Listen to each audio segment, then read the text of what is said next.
흩어진 그러나 하나님께 택하심을 받은 나그네들 중에 장로들로 세운 바 된 분들, 그리고 젊은이들에게 베드로가 마지막으로 권면하는 말씀으로 오늘 다시 한번 살펴보고자 합니다. 저번 주에 우리가 3절까지 살펴봤죠. 그리고 오늘 7절까지 살펴보고 정말로 다음 주에 베드로전서를 마치도록 하겠습니다. 베드로전서를 다음 주에 마치고 그 이후에는 또 다른 인도하심을 받을 텐데요. 오늘 베드로가 마지막 권면을 장로들과 젊은이들을 향하여서 하는데 이 내용이 어떠한지를 계속 한번 살펴보도록 하죠. 우선 먼저 정리해야 할 게, 장로들은 특별히 지금 교회 직분 가운데 장로로 직분을 부여받은 자를 지칭하는 것이 아니라 교회의 질서와 체계가 잡힌 직분은 2세기 이후에 잡혔다 그랬죠. 이때 시대는 연장자, 나이가 있으신 분들은 물론이거니와 지도자로 세움받은 자들, 더 넓게는 교회 안에서 영향력을 제공하는 자들 모두가 포함된다고 했습니다. 여러분이 거의 될 수가 있겠죠. 이렇게 장로로, 지도자로, 연장자로, 영향력 있는 자로 세움을 받은 자들에게 베드로가 하나님의 말씀을 전하고자 하는데, 지금 뭐라고 표현하냐면요, 함께 장로된 자라고 표현했다고 했습니다. 함께 장로된 자. 교회가 세워지고 그리스도로 하여금 그 부르심을 부여받아 걷게 되고, 그 과정 가운데, 신앙의 여정 가운데 여러 가지 고난, 여러 가지 즐거움, 여러 가지 슬픔, 여러 가지 기쁨을 세월 속에서 시간과 장소를 공유함으로 그 일들을 극복했던 자들인 겁니다. 이것이 우리에게 힘을 제공한다 그랬죠. 여러분의 신앙의 여정 가운데 여러 가지 추억들을 기억해 보십시오. 우리가 이렇게 이끌림받고 저렇게 이끌림받고, 이러한 사람들을 만나고 저러한 사람들을 만나고, 여러 가지 우여곡절을 겪으면서 여러분의 신앙은 다져지고 다져졌으며, 때로는 우리가 하나님 앞에 실족할 때도 있고 흔들릴 때도 있고 상처를 받을 때도 있으나, 그것마저도 지금 담당해서 이 자리에 지켜온 자들, 그것이 바로 지금 교회 가운데 있는 연장자며 지도자며 영향력 있는 자들입니다. 이것을 지금 베드로가 아는 겁니다. 함께 우리가 장로가 되었다. 함께 교회의 어려운 시절들을 우리가 몸으로 담당하였다. 함께 우리가 힘겨운 고난의 역사를, 그리스도로 하여금 우리에게 부여받은 바 그 역사를 우리가 함께 몸으로 담당하였다. 내가 너네들의 심정을 알며 너네들의 고난을 안다. 우리가 그것을 함께 견뎌온 자이기 때문이다 라고 얘기를 하고 있는 겁니다. 그래서 그렇게 함께 지내온 이 자들에게 두 가지 표현을 했죠. 그것은 바로 그리스도의 고난을 우리가 담당해서 하나의 증인으로 섰던 거며, 이후에 하나님의 영광에 참여한 자라고 얘기를 하는 겁니다. 그리스도의 고난을 우리가 함께 부여받아 그 고난을 함께 참여함으로 그리스도에 대해서 우리가 몸으로 담당했던 자요, 이에 대한 결국은 하나님의 영광에 참여하는 자로 우리를 부르신다 그랬죠. 여러분, 이것을 여러분이 계속 증언해 주셔야 한다고 했습니다. 젊은 세대들에게, 이후에 여러분의 자녀들에게, 지금의 하나님께서 아무것도 하시지 않는 것만 같고 늘 침묵하는 것만 같고 우리의 문제 가운데 우리를 해결해 주지 않는 것만 같지만, 지금은 우리가 고난의 때를 견디는 듯 하지만 이후에 하나님의 영광에 우리를 참여할 자로 분명히 부르신다. 이것에 대한 약속을 여러분이 몸으로 그동안 겪어냈기에 여러분의 다음 세대에 증언해 주셔야 합니다. 영광에 참여할 자, 그렇게 여러분은 지금 교회 가운데 지도자로서 계시는 겁니다. 그러면서 이렇게 얘기하죠. 2절, 너희 중에 있는 하나님의 양 무리를 치다라는 단어 때문에 그 사람들을 굉장히 강하게 여러 가지 힘들게 그 사람을 매질하는 것으로 우리가 쉽게 이 단어가 와닿게 되는데, 그런 단어가 아니라 돌보다라는 단어라고 했습니다. 돌보고 양육하고 지키는 거, 그 사람들을 먹이는 거, 이겁니다. 이 지도자들은, 세월을 겪어서 연장자가 된 교회의 지도자들은 그 사람들을 먹여야 됨을 얘기를 하고 있는 겁니다. 여러분, 이것을 자원함으로 하라고 했는데, 여러분, 이게 중요합니다. 교회 공동체는 은사를 통해서 움직여지는 공동체입니다. 나이와 명분과 직분으로 그 모든 것을 차단하는 공동체가 아니라 각 사람의 부르심 바 그리고 은사대로 하나님 앞에 세워져 가는 굉장히 유기적인 공동체입니다. 이것은 곧 뭘 얘기하냐면요, 연장자, 나이 드신 분들을 얘기할 때 세상에서는 나이 드신 분들이기 때문에 그 역할에 대해서 배제되는 경우가 많죠. 노인, 어르신에 대한 공경의 의미가 관계적으로만 형통이 되고 역할에 대한 분배는 하지 않는 쪽으로 가죠. 그러나 교회는 그렇지 않습니다. 나이가 들었다고 해서 그 역할에 배제되는 것이 아니고 그 일들에 대해서 소외되는 것이 아니어야만 합니다. 물론 반대로 어떠한 일을 오랫동안 담당했던 자가 그 일을 독점해서 권위로 작용하면 안 되겠지요. 하지만 나이가 들었다고 해서 그 일을 담당하는 것을 내려놓게 하는 것 또한 성경 말씀에서 원하는 바가 아님을 여러분 마음속에 새기셔야 합니다. 연장자에게 얘기하는 거죠. 지도자들에게 얘기하는 거죠. 1년 했으니 다음 지도자에게 넘겨줘라. 내가 이 정도 나이가 찼으니 그 다음 세대들에게 넘겨줘라 라고 얘기하는 게 아니라 그 자들에게 얘기를 하기를 하나님의 양무리를 돌보라, 먹이라. 그것도 자원함으로 그렇게 얘기하지 않습니까? 여러분, 나이가 어느 정도 되셨다고 해서 쉽게 그 자리를 물러가는 것은 하나님의 가르침이 아닐 수 있습니다. 교회의 질서와 상황에 따라 여러 가지 물러나게 되는 경우가 있을지언정 그것이 사회의 논리와 같이 나이가 들고 많은 연수를 담당했으므로 쉽게 물러가게 하는 것은 교회의 은사 공동체가 지녀야 할 모습은 아닌 겁니다. 담당할 만큼 끝까지 담당해 주셔야 합니다. 할 수 있는 만큼 또 그 은사를 활용할 수 있는 만큼 끝까지 담당해 주셔야 합니다. 그러고선 이렇게 양무리를 담당해야죠. 제가 얘기했죠.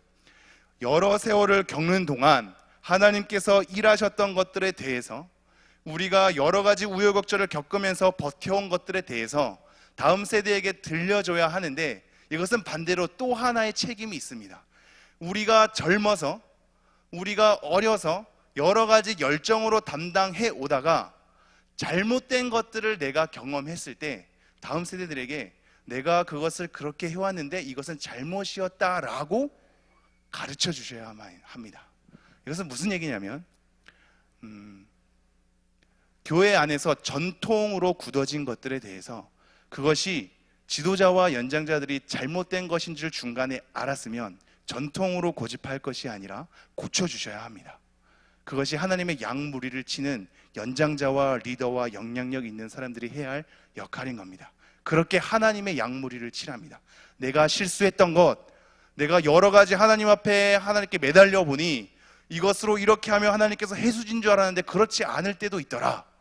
내가 이것이 맞는 줄 알고 혈기를 부렸는데 그렇지 않을 때도 있더라. 하나님의 일하심은 우리가 그렇게 얕게, 우리가 좁게 함부로 단정 지을 수 없더라.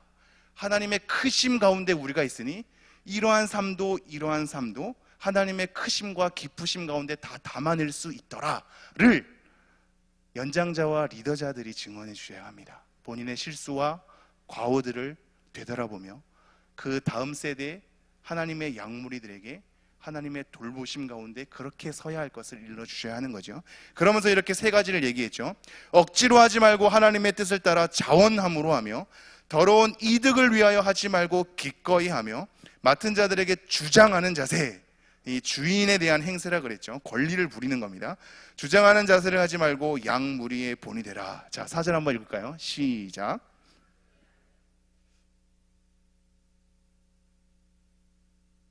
자, 이렇게 하면 목자장이 나타나실 때, 예수 그리스도죠. 목자장이 나타나실 때 시들지 아니하는 영광의 관을 얻으리라.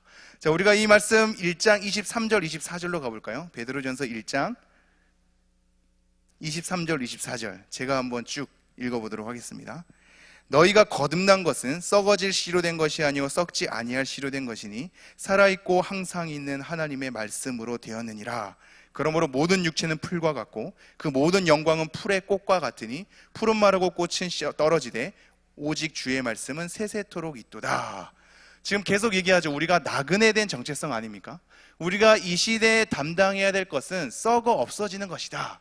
그러나 이 썩어 없어지는 이 시절을 지나서 우리의 본향으로 갔을 때는 썩지 아니하는 것으로 우리를 담당해 줄 것인데 우리가 거듭난 것은 썩어질 씨로 된 것이 아니요 썩지 아니할 씨, 항상 있고 살아있는 하나님의 말씀으로 우리가 심겨진 바가 되었고 그것 때문에 거듭났다라고 얘기하고 있죠.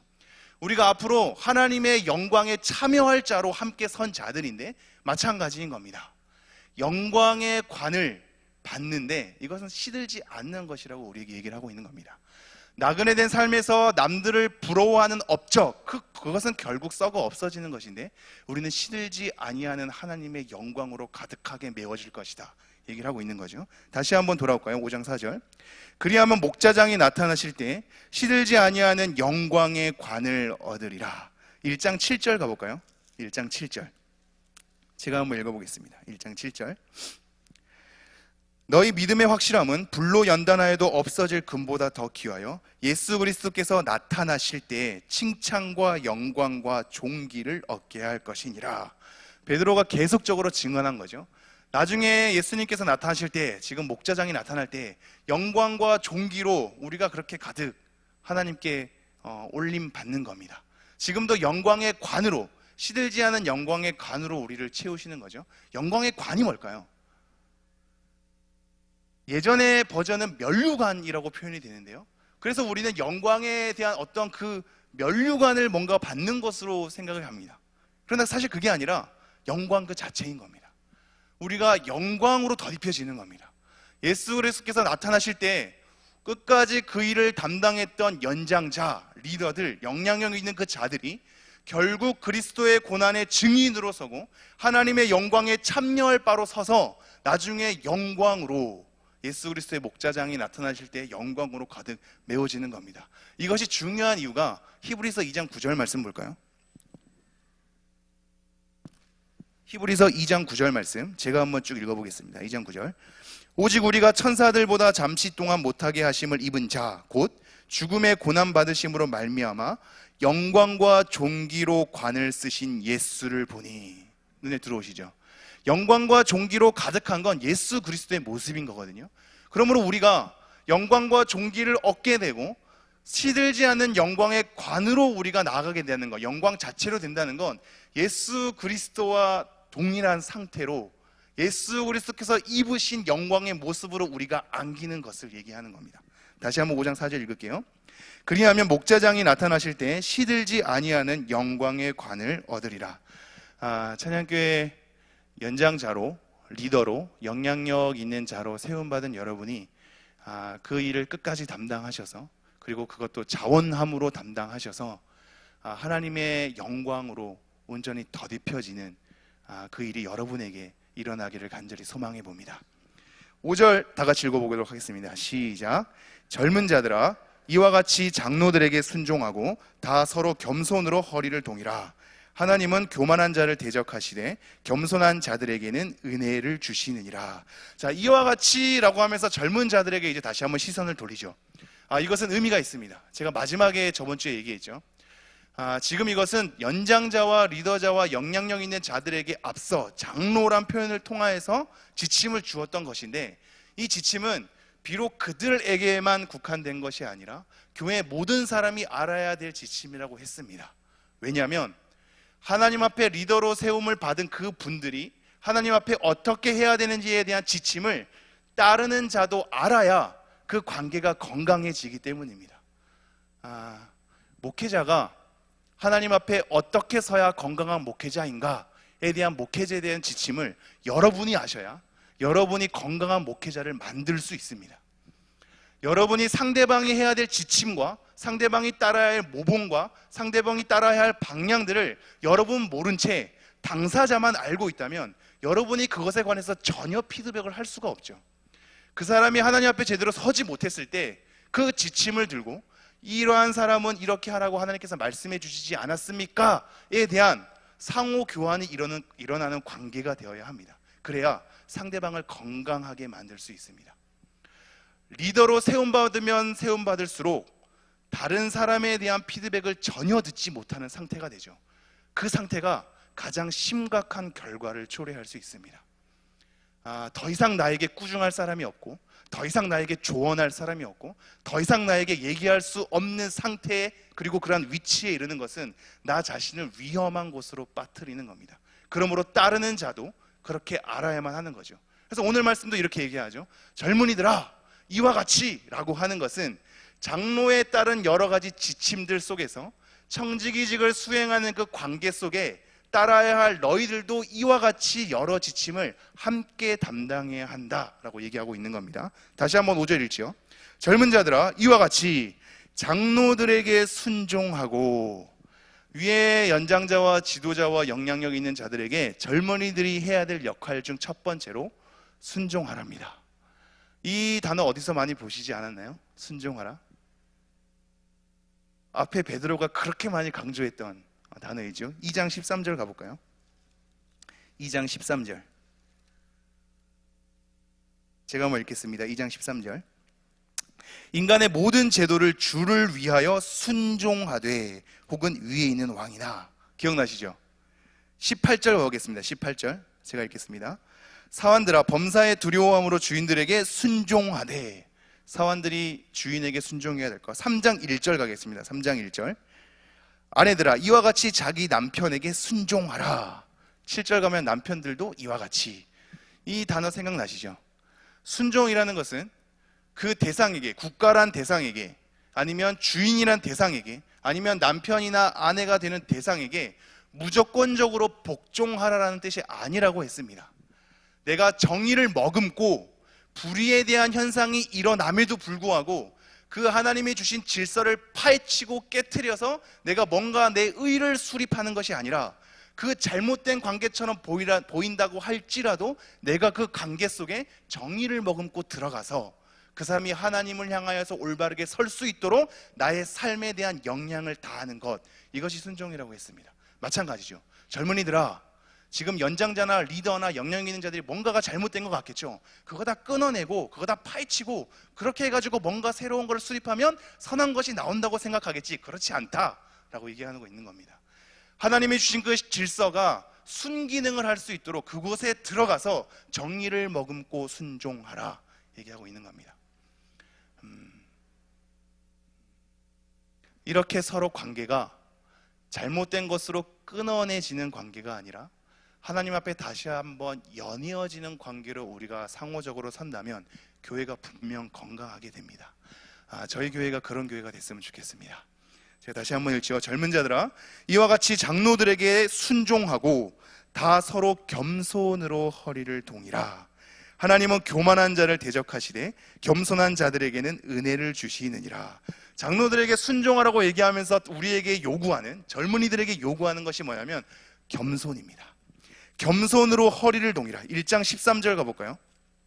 1장 13절 제가 한번 읽죠. 1장 13절 그러므로 너희 마음의 허리를 동이고. 기억나십니까? 이때 허리를 동인다는 건, 마음의 허리를 동인다는 것은 우리가 뭔가 이렇게 꽉 부여매는 거거든요. 지금 다시 본문으로 돌아와서 다 서로 겸손으로 허리를 동이라 라고 할 때는 다른 단어입니다. 동여매는 게 아니라 겸손이라는 옷을 덧입는 겁니다. 이게 의미가 있는 것은 우리가 그리스도로 하여금 의를 덧입게 되는 거거든요. 이 의를 덧입는 것과 겸손이 같이 가는 겁니다. 우리의 죄악을 그리스도 때문에 그리스도의 의로 덮여진 것처럼, 그리스도의 옷을 입은 것처럼 이 의를 입는다는 것은 곧 겸손을 입는다는 것이다 라는 것으로 연결이 되고, 겸손을 입는 것은 그리스도의 의를 입는 것이랑 연결이 되는 겁니다. 다시 한번 읽죠. 젊은 자들아, 이와 같이 장로들에게 순종하고 다 겸손으로 허리를 동이라. 하나님은 교만한 자를 대적하시되. 하나님은 교만한 자를 대적하신답니다. 대적한다는 것은 거슬려서 그 사람을 공격할 수 있는 상대방의 입장으로 이 대열을 정비하는 것을 얘기합니다. 한마디로 전쟁할 때 이 대열을 정비해서 그 사람을 공격하도록 대항하는 위치, 이것이 대적한다는 거거든요. 교만한 사람은 하나님께서 대적하신답니다.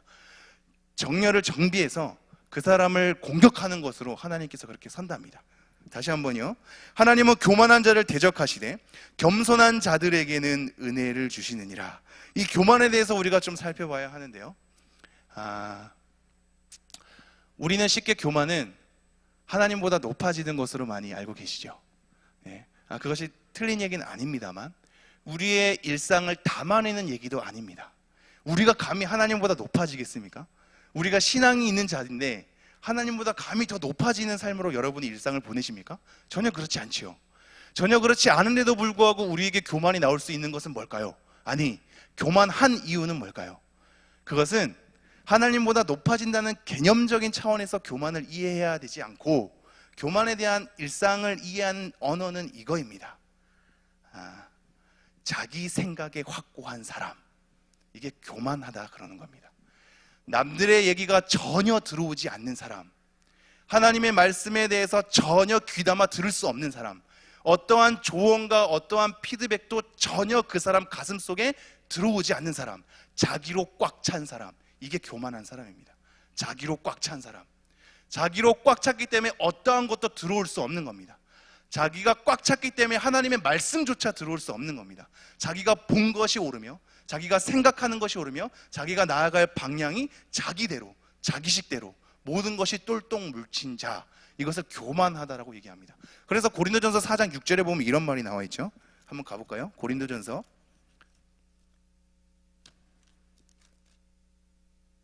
4장 6절입니다.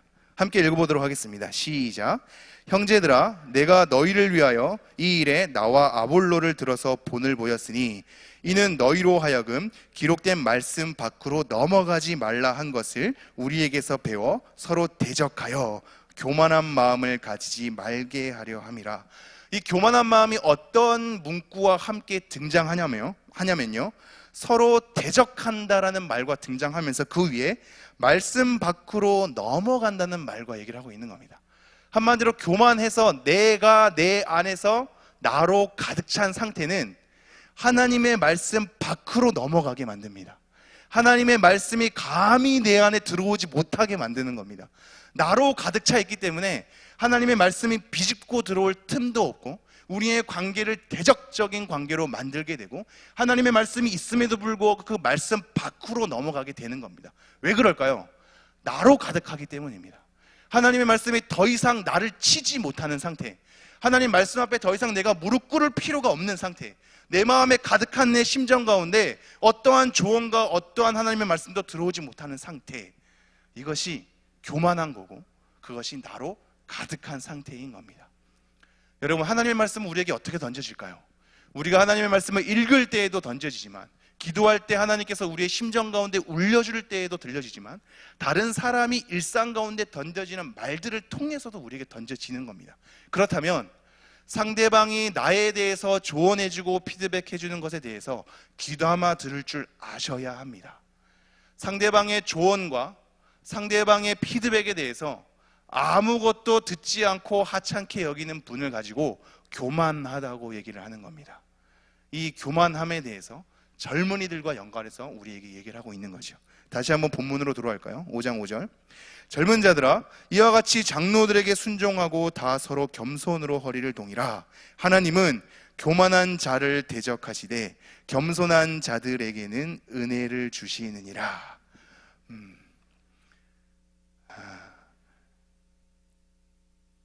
우리가 교만하지 않다라는 고백으로부터 교만은 시작됩니다. 항상 교만을 경계하겠습니다. 우리가 강하고 견고하게 매듭지은 나의 자아가 허물어져야만 겸손으로 갈 수 있는 겁니다. 겸손이라는 것은 자기를 낮추는 거거든요. 낮춘다는 것은 이런 식으로 우리가 써먹으면 안 됩니다. 위치가 있는 자가 뭔가 낮아지는 것으로 이 표현을 쓰는데요, 내가 더 내려갈게 라는 표현으로 씁니다. 이것은 곧 뭘 얘기하냐면 내가 위치가 어느 정도 높다라는 걸 얘기하는 겁니다. 내용을 따라오시겠는지요? 내가 높은 자리니까 내려올 수 있는 거지요. 내가 더 내려갈게, 내가 더 낮아질게는 오히려 교만을 나타낼 수 있는 겁니다. 진정한 겸손이 뭘까요? 내가 아무것도 아닌 자임을 아는 겁니다. 겸손이라는 단어가 가지고 있는 낮추라는 것은 하나님 앞에 내가 어떠한 존재임을 너무나 잘 알기에 수그릴 수밖에 없는 겁니다. 더 이상 뭔가 낮아지는 위치 자체가 없는 거죠. 내가 바닥인 걸요. 내가 더 이상 내려갈 데가 없는 걸요. 나는 그러한 존재입니다. 더 이상 내려갈 데도 없고 내가 높아진 것도 아니며 나는 하나님 앞에 그렇게 최악의 상황으로 늘 그렇게 엎드린 자입니다 라는 게 겸손의 진정한 의미입니다. 뭔가 위치가 있는 사람이, 뭔가 명분을 갖춘 사람이, 뭔가 대통령이나 정치인들, 사람들이 우러러보는 위치에 있는 사람이 시장에 가가지고 잠시 내려오고 낮아지는 것, 이게 겸손이 아닌 겁니다. 내가 더 내려가겠다라고 하는 것은, 내가 더 낮아지겠다고 하는 것은 내가 이미 높은 위치에 섰다라는 것을 은연중에 드러내는 걸 수도 있습니다. 몸을 낮춘다라는 건 내가 정말 하나님 앞에서 최악의 비참한 죄인으로서 자랑할 것이 아무것도 없고 내세울 만한 것이 아무것도 없는, 사람들은 나를 칭찬하나 내 본연의 모습은 하나님 앞에서 내가 더욱 잘 아니 하나님 앞에 내 몸과 마음을 낮출 수밖에 없는 상태, 이것이 겸손인 겁니다. 그것의 반대가 교만인 거죠. 나로 가득 찬 상태인 겁니다. 다시 한번 읽어볼까요? 젊은 자들아 이와 같이 장로들에게 순종하고 다 서로 겸손으로 허리를 동이라. 하나님은 교만한 자를 대적하시되 겸손한 자들에게는 은혜를 주시느니라. 야고보서 4장 6절 가볼까요? 야고보서 4장 6절, 제가 함께 읽겠습니다. 비슷한 말인데요. 그러나 더욱 큰 은혜를 주시나니 그러므로 일렀으되 하나님이 교만한 자를 물리치시고 겸손한 자에게 은혜를 주신다 하였느니라. 눈에 들어오시죠? 교만한 자는 하나님이 대적하십니다. 그러나 겸손한 자들에게는 하나님께서 은혜를 주신답니다. 우리가 하나님께 버틸 수 있는 것, 세움 받을 수 있는 것, 나아갈 수 있는 것, 우리의 신앙의 여정을 걸어낼 수 있는 것은 우리가 아무것도 아닌데, 그래서 낮출 수밖에 없는 상태인데 그런 자에게 베풀어 주시는 하나님의 은혜 때문인 겁니다. 우리가 우리의 자아로 똘똘 뭉친 상태에선 그 어떠한 것도 할 수 없죠. 하나님이 대적자가 되시기 때문입니다. 그래서 교만한 자는 계속 패망하고 실패하는 것으로 우리에게 잠언이 비춰서 설명을 하고 있는 겁니다. 다시 한번 5절 함께 읽도록 하겠습니다. 시작. 젊은 자들아 이와 같이 장로들에게 순종하고 다 서로 겸손으로 허리를 동이라. 하나님은 교만한 자를 대적하시되 겸손한 자들에게는 은혜를 주시느니라. 6절 제가 읽을게요. 그러므로 하나님의 능하신 손 아래에서 겸손하라. 때가 되면 너희를 높이시리라. 하나님의 능하신 손 아래에서 겸손하랍니다. 우리가 낮추되 도대체 누구 앞에서 낮추냐? 그것은 하나님의 능하신 손이랍니다. 하나님의 능하신 손, 이것이 너무나 중요한 표현인데요. 하나님의 손, 이거 너무나 중요한 표현입니다. 역대하 29장 말씀 볼까요? 역대하 29장 11절부터 보겠습니다. 자막이 나왔을 텐데요, 저는 제 성경을 가지고 보겠습니다. 역대하 29장 11절부터, 잠시만요. 역대상 29장입니다. 죄송합니다. 역대상 29장 11절부터 14절입니다. 아마 그럼 자막이 좀 제가 역대하로 올렸는데 준비가 안 될 수도 있겠습니다. 역대상 29장 11절부터 제가 읽겠습니다. 여호와여, 위대하심과 권능과 영광과 승리와 위엄이 다 주께 속하였사오니 천지에 있는 것이 다 주의 것이로소이다. 여호와여, 주권도 주께 속하였사오니 주는 높으사 만물의 머리이심이니이다. 부와 귀가 주께로 말미암고 또 주는 만물의 주제가 되사 손에 권세와 능력이 있사오니 모든 사람을 크게 하심과 강하게 하심이 주의 손에 있나이다. 우리 하나님이여, 이제 우리가 주께 감사하오며 주의 영화로운 이름을 찬양하나이다. 나와 내 백성이 무엇이기에 이처럼 즐거운 마음으로 드릴 힘이 있었나이까? 모든 것이 주께로 말미암아 싸우니 우리가 주의 손에서 받은 것으로 주께 드렸을 뿐이니이다. 한번 읽어서 내용이 잘 들어오지 않겠지만 계속 중요한 말들이 들려지죠. 주의 손에 달렸나이다. 주의 손으로부터 말미암았나이다 라는 겁니다. 이 표현이 지금 누가 고백하는 거냐면요, 다윗이 고백하는 겁니다. 다윗의 일생이 그렇게 기름 부음 받았음에도 불구하고 사울이 죽이는 것 때문에 쫓겨가고 그렇게 10년을 도망자의 신세로 있다가 나중에 왕으로 귀환하지만 그 죄로 인하여 다시 한번 압살롬이 반역을 하죠. 그리고 또다시 쫓겨나는 신세가 되는 겁니다. 인생의 대부분의 시절이 왕의 시절로 보내기도 하지만 쫓겨나는 시절로 보내기도 하는 다윗의 인생사 속에 마지막으로 정리하기를 내가 이러한 인생을 하나님께 살아보니 모든 것이 주의 손에 달렸음을 내가 아나이다 라는 표현입니다. 지금 여기 찬양교회에 있는 연장자, 리더, 영향력이 있는 그 장로로 속하는 분들이 더 잘 알지 않습니까? 내가 이것저것 우여곡절을 다 경험해보니 우리의 인생사가 주의 손에 달렸다라는 것이 다윗의 최종적인 고백이고 여러분도 고백하는 그런 고백 아니겠습니까? 고난을 겪어본 자만이 고난을 겪어온 길에 하나님께서 나를 이끄셨다라는 것을 고백할 수 있는 자만이 내 모든 인생이 하나님의 손에 달렸습니다라고 고백할 수 있는 겁니다. 그래서 유사하게 고난을 꼭 겪어본 사람은 비슷한 고백을 하게 됩니다. 또 다른 말씀 볼까요? 사무엘상을 보죠. 사무엘상 2장 6절입니다. 피한 말로 고백을 하는데요. 사무엘상 2장 6절.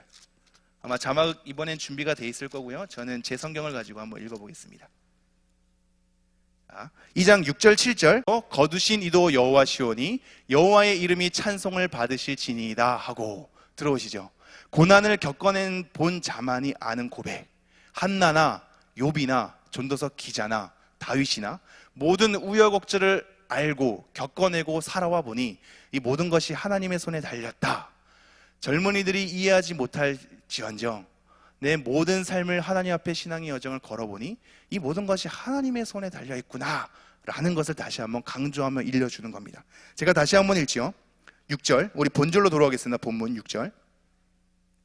그러므로 하나님의 능하신 손 아래에서 겸손하라. 때가 되면 너희를 높이시리라. 하나님의 손 안에서 모든 것이 하나님의 손에 달려있기에 그 하나님의 손 아래에서 겸손하라. 우리가 누군지를 하나님의 그 높으심 아래에서 마주하라. 아무것도 아니니 나의 모든 인생사가 하나님의 손에 달렸으니 하나님 앞에 그저 낮아진 자로서 우리의 심정을 고백하며 하나님의 도우심을 구하라. 그렇게 되면 하나님께서 하나님의 때에 너희를 높여주실 것이다 라고 얘기하는 겁니다. 마지막 7절 말씀 함께 읽도록 하겠습니다. 시작. 너희 염려를 다 주께 맡기라. 이는 그가 너희를 돌보심이라. 너희 염려를 다 주께 맡기라. 자, 이 말씀이 사실 6절과 이어져 있는 겁니다. 그래서 직접적으로는 젊은이들에게 하는 말이 되고도 전체적으로는 모든 교인들에게 하는 말이 되기도 합니다. 지금 젊은이들에게 겸손에 대해서, 즉 장로들에게 순종하라라고 하면서 겸손을 강조하죠. 하나님의 손 아래에서 겸손하라 얘기하면서 다시 연이어서 우리에게 강조하는 것은 염려하지 말라라는 겁니다. 이 염려를 주님께 맡기라는 겁니다. 염려라는 단어는 이겁니다.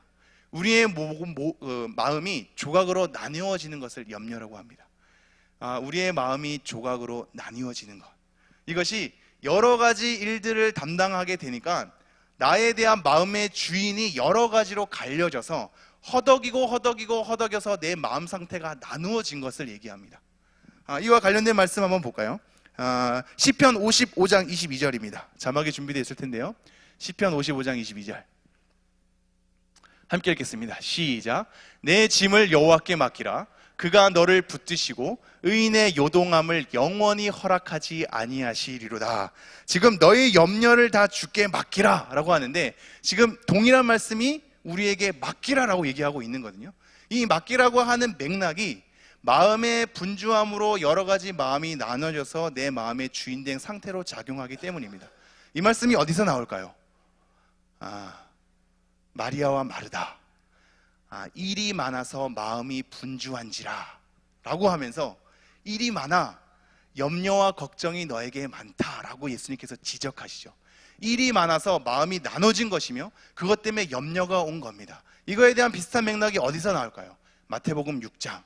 무엇을 먹을까, 무엇을 입을까, 무엇을 마실까 염려하지 말라라고 나왔는데, 이 무엇을 입을까, 먹을까, 마실까 염려하지 말라라고 하는 윗구절들이 뭐냐면 내 보물이 있는 곳에 내 마음이 있다 랍니다.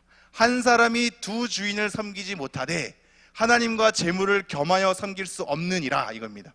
이게 뭘 의미할까요? 내가 소원하고자 열정을 퍼붓고자 마음을 쏟는 것이 여러 군데면 그것이 나의 주인이 돼버리는 겁니다. 재물이 그렇게 될 수 있고 하나님이 그렇게 될 수 있어서 이 모든 염려를 하나님께 맡기라라는 것은 정리해라. 너의 주인이 누구신지, 하나님의 손에 우리의 인생이 달렸으니 하나님의 손 아래에서 겸손해야 하는데, 그렇기 때문에 지금 수많은 일을 담당할 것처럼 열정을 쏟아내는 내가 그것 때문에 마음이 나눠져서 여러 주인을 섬기고 있으니 하나님을 주인으로 온전히 섬겨라 라는 것이 염려를 주께 맡기라 라는 겁니다. 우리에겐 허탈할 수 있죠. 열정을 쏟아야 되지 않습니까? 마음을 쏟고 노력을 해야 그 일이 해결되지 않습니까? 근데 하나님께 맡기라뇨. 이것을 우리가 어떻게 받아들여야 할까요? 하나님께 맡기라라는 것이 위로 던져버리라는 뜻이거든요. 그럼 나는 아무것도 하지 않은 채 그냥 던져버리나요? 우리의 노력은 없이요? 하나님께 맡기면 모든 것이 다 이루어지나요? 여기서 하나님께 맡기라라는 것은 하나님에 대한 주인됨을 얘기하는 거잖아요. 하나님을 주인으로 섬긴다라는 것은 하나님을 의뢰하는 것을 얘기합니다. 하나님을 의뢰하는 것, 하나님을 의지하는 것, 그래서 하나님에 대한 말씀을 순종하는 것, 이것이 여호와께 맡기라는 얘기입니다. 그래서 야고보서 4장 6절, 7절, 10절에 이렇게 나와 있습니다. 아까 잠깐 봤는데요, 야고보서로 잠깐 돌아갈까요? 야고보서 4장 6절, 7절, 10절 말씀은 제가 읽겠습니다. 그러나 더욱 큰 은혜를 주시나니 그러므로 일렀으되 하나님이 교만한 자를 물리치시고 겸손한 자에게 은혜를 주신다 하였느니라. 그런즉 너희는 하나님께 복종할지어다. 마귀를 대적하라. 그리하면 너희를 피하리라. 8절도 읽죠. 하나님을 가까이 하라. 그리하면 너희를 가까이 하시리라. 10절 주 앞에서 낮추라. 그리하면 주께서 너희를 높이시리라. 자, 겸손이라는 것과 염려라는 것이 더불어서 젊은이들에게 던져지고 있는데, 동일하게 하나님께 맡기는 것은 하나님을 가까이 하고 복종하는 것, 이것입니다. 그냥 아무것도 하지 않은 채 그럼 하나님이 다 알아서 해결해 주십시오 라고 그냥 던져버리는 것을 얘기하는 것이 아니라, 하나님께 던져버려서 맡긴다라는 것은 하나님을 나의 진정한 홀로 주인 되는 것에 대해서 고백을 하고 주인이기에 그 말씀에 따라서 살아가는 것이며, 그렇게 하나님을 의지하는 것이 여호와께 맡긴다라는 겁니다. 다시 한번 그 본절 와서 정리하도록 하죠. 5장 7절입니다. 너희 염려를 다 주께 맡기라. 이는 그가 너희를 돌보심이라. 우리가 하나님만을 주인으로 섬길 때, 하나님의 능하신 손 아래에서 겸손할 때, 하나님께서 우리에게 관심을 가져주셔서 교만한 자를 대적자로 쓰는 것이 아니라 그를 돌보는